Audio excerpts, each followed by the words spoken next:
નમસ્કાર દર્શક મિત્રો, ભારત ટાઈમ્સ ન્યૂઝની ખાસ રજૂઆત હેલો ડોક્ટરમાં આપની સાથે હું છું ધર્મિ નકુમ. આજકાલની ઝડપી અને વ્યસ્ત જીવનશૈલીમાં લોકોમાં હાડકાનો દુખાવો ખૂબ જ સામાન્ય સમસ્યા બની છે.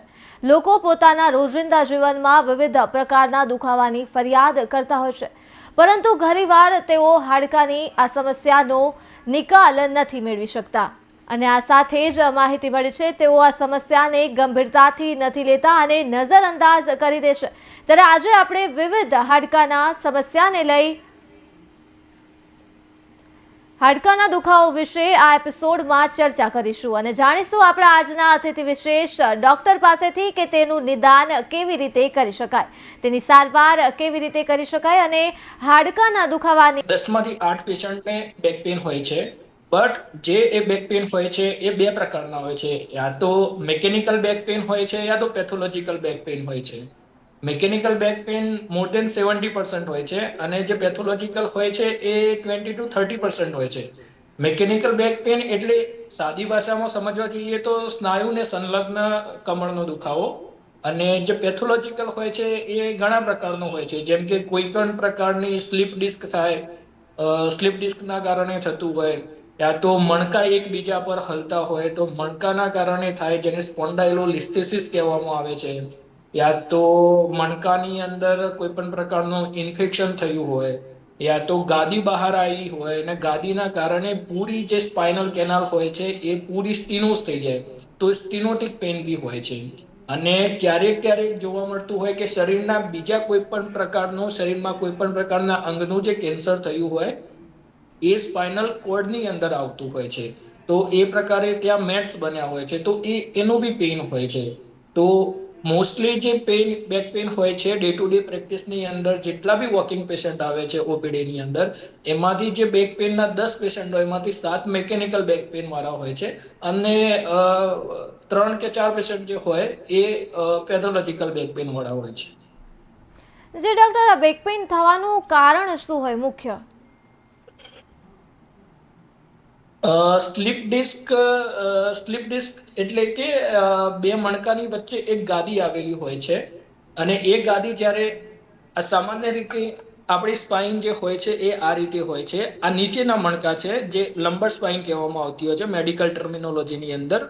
બે મણકાની વચ્ચે આ ગાદી હોય છે અને ગાદી પોતાની જે સામાન્ય રચના અને સામાન્ય સીમાની બહાર જ્યારે આવતી હોય ત્યારે જે આ 9 રૂટ નીકળતા હોય છે, સ્પાઇનની અંદરથી રૂટ નીકળતા હોય છે, જે ચેતા નીકળતી હોય છે એને ઇરિટેટ કરતા હોય.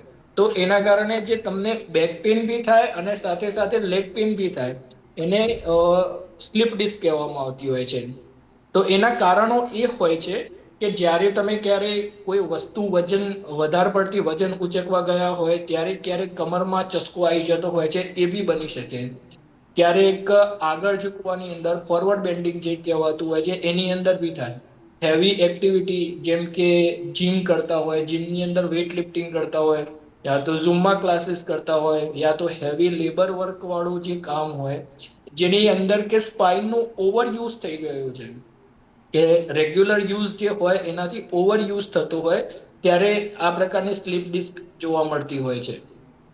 અને આ રૂટીનલી જ્યારે આ વસ્તુ યંગ એજની અંદર જોવા મળતું હોય, એ મોર દેન 30, મોર દેન 40 એજ પર જોવા મળતું હોય, એ ક્યારેક ડિજનરેટિવ બી હોય છે. બટ જ્યારે 40 વર્ષથી નીચેની એજમાં જોવા મળતું હોય તો ત્યારે એન્યુલર ટીયર થયું હોય, તો સપોઝ એ કોઈ વસ્તુના કારણે થયું હોય કે હેવી ઇમ્પેક્ટ વાળી કોઈ એક્સરસાઇઝ છે કે એ બધાથી જ થતા હોય છે. એબ્યુઝ ઓફ સ્પાઇન થાય ત્યારે સ્લીપ ડિસ્ક થતી હોય છે. જી ડોક્ટર, અને સ્લીપ ડિસ્ક જે થાય છે એના લક્ષણો શું હોય છે, કેવી રીતે જાણી શકાય? સ્લીપ ડિસ્ક સામાન્ય રીતે આપણી ભાષામાં જોવા જઈએ તો એને સાયટિકા તરીકે ઓળખાતું હોય છે.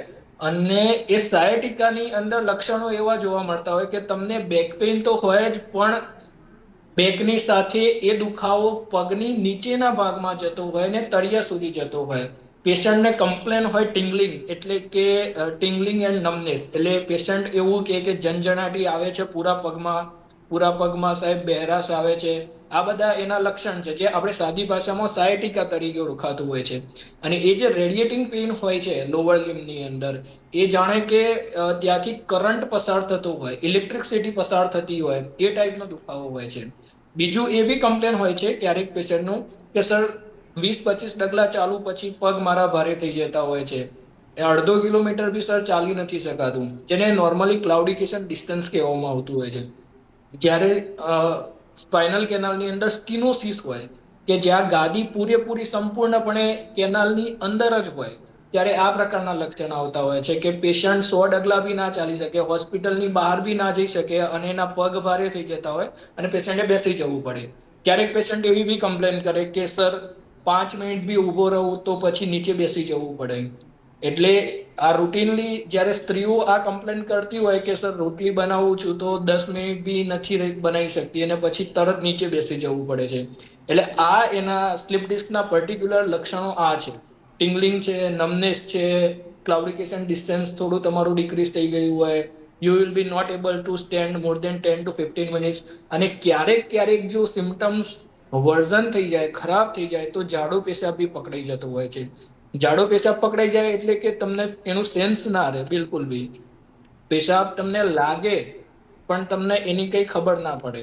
એ એક ઇમરજન્સી છે, જેને કોડા ઇક્વાઇના સિન્ડ્રોમ કહેવામાં આવતું હોય છે. જી બિલકુલ ડૉક્ટર, હવે થોડા દિવસ પહેલા જ ઓસ્ટિયોપોરોસિસ દિવસ ગયો છે. ઓસ્ટિયોપોરોસિસ શું હોય છે તેના વિશે થોડી માહિતી આપશો? ઓસ્ટિયોપોરોસિસ એ એક સાદી ભાષાની અંદર કહેવામાં આવે તો હાડકાની છિદ્રતા છે. એટલે કે ધોવાણ થતું હાડકું, હાડકામાંથી કેલ્શિયમનું ધોવાણ થતું હોય છે. એ સમય સાથે એ વધતી જતી એજિંગ પ્રક્રિયા છે. અને એ રૂટીનલી 40 વર્ષ પછી, 40 થી 45 વર્ષ પછી સ્ત્રીઓની અંદર મેન્સિસ એટલે કે એમનું માસિક બંધ થતું હોય છે.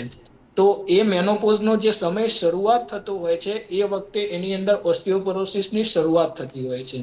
ઓસ્ટિયોપોરોસિસની અંદર હાડકાની છિદ્રતા વધતી જતી હોય છે. અંદરથી કેલ્શિયમ જે ધોવાણ થાય એના કારણે હાડકું પોચું બને.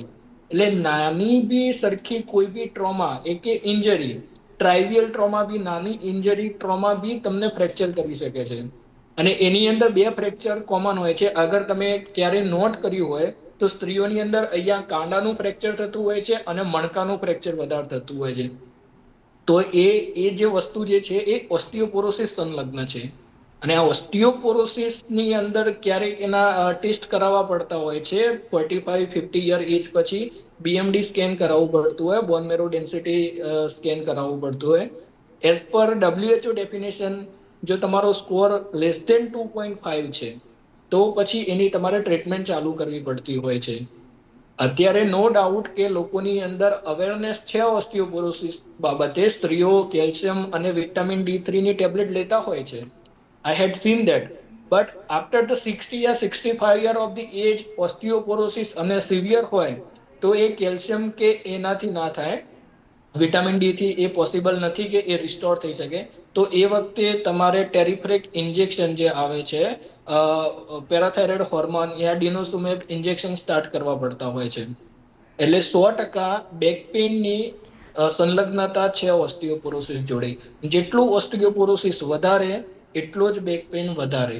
100% સંબંધ છે આ બંનેની વચ્ચે. જી બિલકુલ ડૉક્ટર, ઓસ્ટિયોપોરોસિસ અને કમરના દુખાવા વચ્ચે શું સંલગ્નતા છે?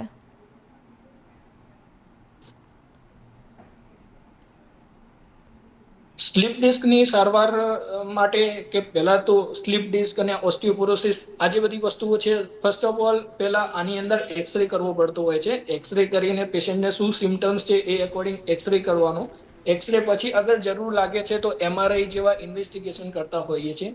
અને જો એની અંદર કઈ સ્લીપ ડિસ્ક જેવી વસ્તુ આવે છે કે કેટલું સ્ટીનોસ છે, સ્લીપ ડિસ્કની અંદર બી ટાઈપ હોય છે કે ડિસ્ક બલ્જિંગ છે, ડિસ્ક એક્સટ્રુઝન છે, સિક્વેસ્ટ્રમ છે, સ્ટિનોટિક ડિસ્ક છે. એ અકોર્ડિંગ આ મેડિકલ ટર્મિનોલોજી છે, બટ એ અકોર્ડિંગ પછી આગળનો કોલ લેવામાં આવતો હોય છે.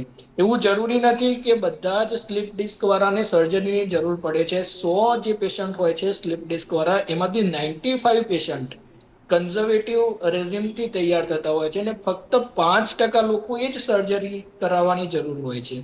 અને કન્ઝર્વેટિવ રેઝિમની અંદર જે ડોક્ટરે તમને ડૂઝ એન્ડ ડોન્ટ્સ કીધા હોય કે શું કરવું અને શું ના કરવું, એ બંને વસ્તુઓનું ધ્યાન રાખવાનું હોય છે. પ્લસ જે ફિઝિયોથેરાપિસ્ટે એક્સરસાઇઝ બતાવી હોય એ એક્સરસાઇઝ કરવાની હોય છે. અને ક્યારેક જો આ બંનેથી બી નથી વસ્તુ બનતી તો ત્યાં આગળ આપણે એક એપિડ્યુરલ સ્ટીરોઈડ ઇન્જેક્શન આપતા હોઈએ છીએ, યા તો નવરૂટ બ્લોક ઇન્જેક્શન આપતા હોઈએ, યા તો ફેસેટ બ્લોક આપતા હોઈએ છીએ. આ અલગ અલગ ટેકનિક છે કે જે વસ્તુ કર્યા પછી તમને સર્જરી સુધી જવાની જરૂર નથી પડતી હોતી.